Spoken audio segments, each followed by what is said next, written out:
used to meet a lot of people.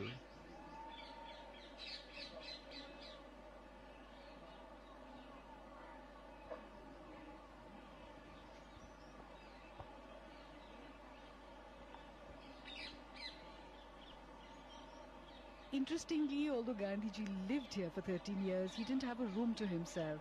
He spent most of his time in this veranda, spinning the charkha, or the spinning wheel, as we can see in the visuals.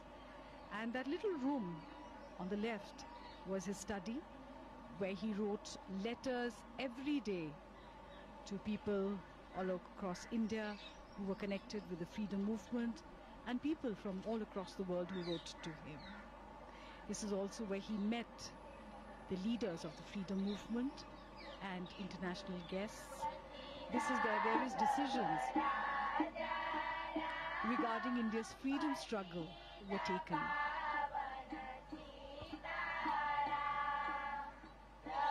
It was while living here that Mohandas Gandhi came to be known as Mahatma Gandhi. And this is the symbol of self-reliance, the spinning wheel, charkha. The charkha was Gandhiji's great tool for empowerment and dignity of labor. President Trump and the First Lady giving it a try. It also has great spiritual significance. Gandhiji used to say 1 hour spent in spinning would be equivalent to an hour in self-development for the spinner. It's very meditative when you spin the charkha.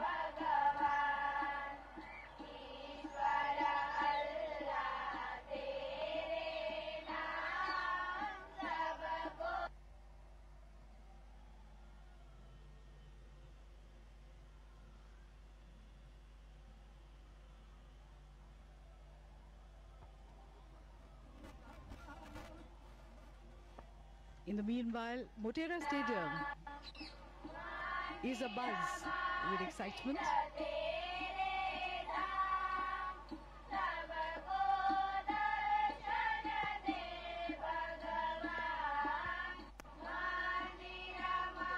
Lata Ben explaining how the yarn is spun.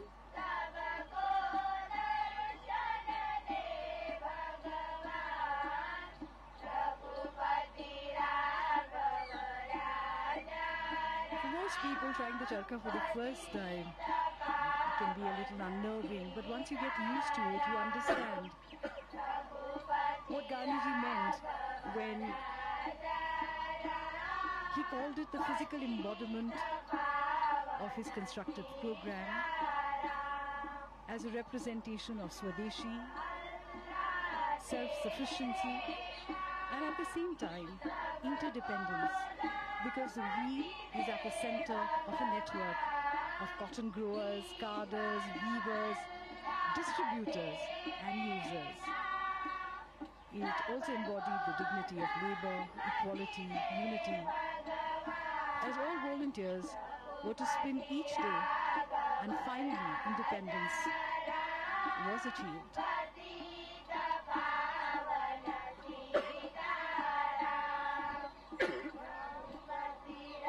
In fact, it has been called the livery of our freedom.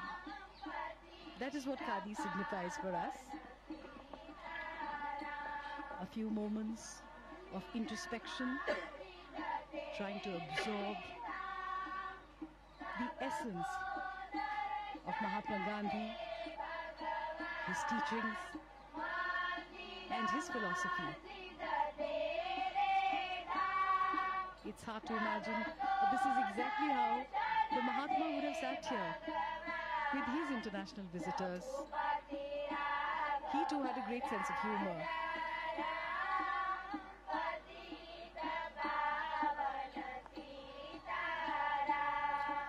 Interestingly, Gandhiji could write from both his hands, and sitting here in the veranda, he would meet a lot of world leaders and other guests, as we now see the special visitor today, the American President, Donald Trump. Now, penning his thoughts in the visitor's book.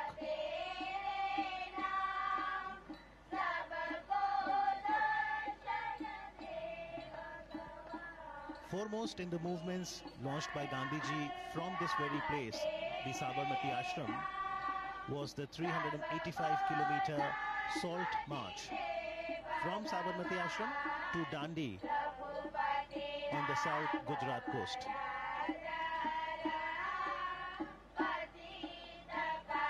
Interestingly, Gandhi Smarak Sangrahalaya, Sabarmati, is open on all days of the year, from 8:30 in the morning till 6:30 in the evening.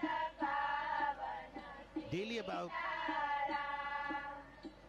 2,000 to 3,000 footfalls, and on a holiday, Sunday, weekend, that increases to about 5,000 footfalls.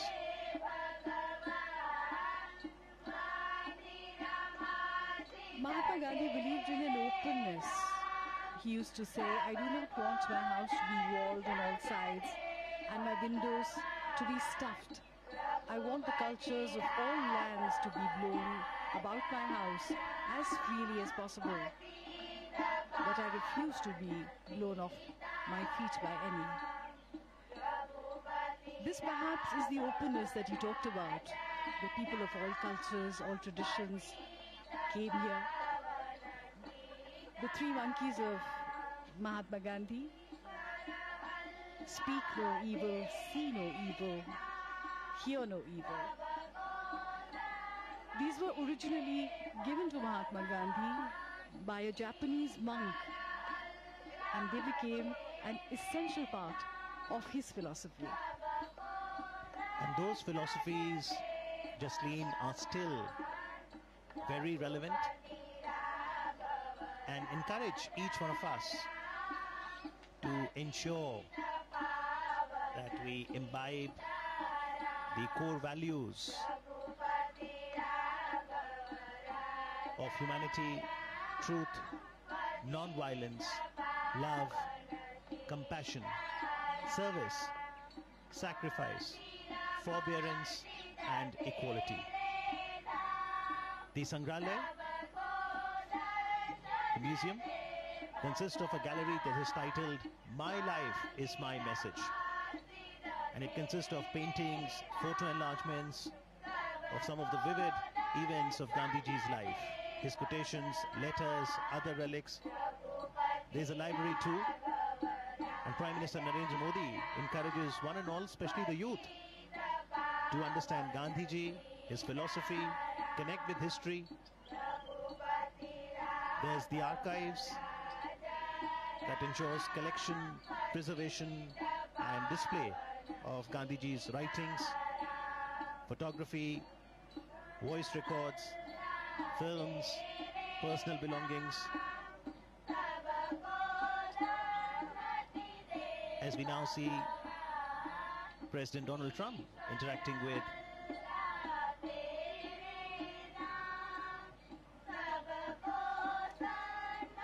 the members of the Gandhi Smarak Sangrahalaya, Sabarmati.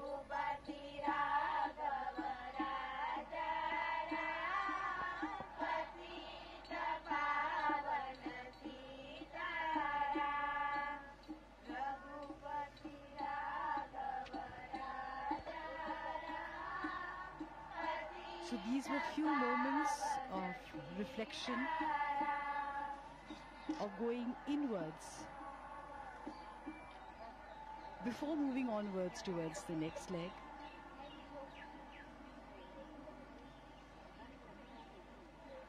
Mahatma Gandhi said that to find oneself, one has to lose oneself in the service of others. And this is a pilgrimage where one can find this philosophy and through it find oneself. And now from the Sabarmati Ashram, the cavalcade will move to the new Motera Stadium. And for today, perhaps Motera is all set to transform into the loudest stadium in the world. That is quite true. We've been hearing loud cheers emanating from the stadium. Yes, President's daughter, Ivanka Trump.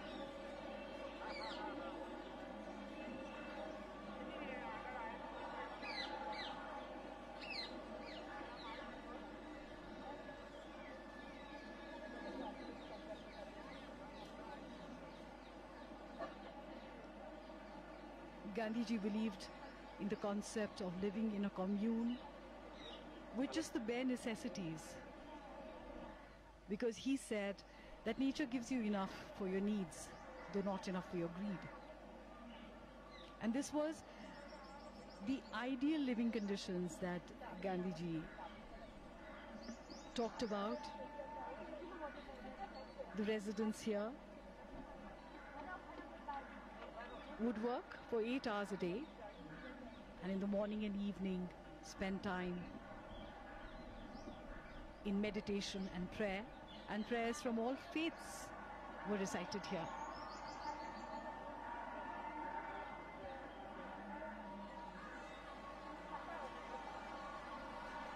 In fact, members of the ashram began their day by gathering to pray, and in the evening they returned to pray again and take stock of the day's activities. The entire environment, the trees, the calmness,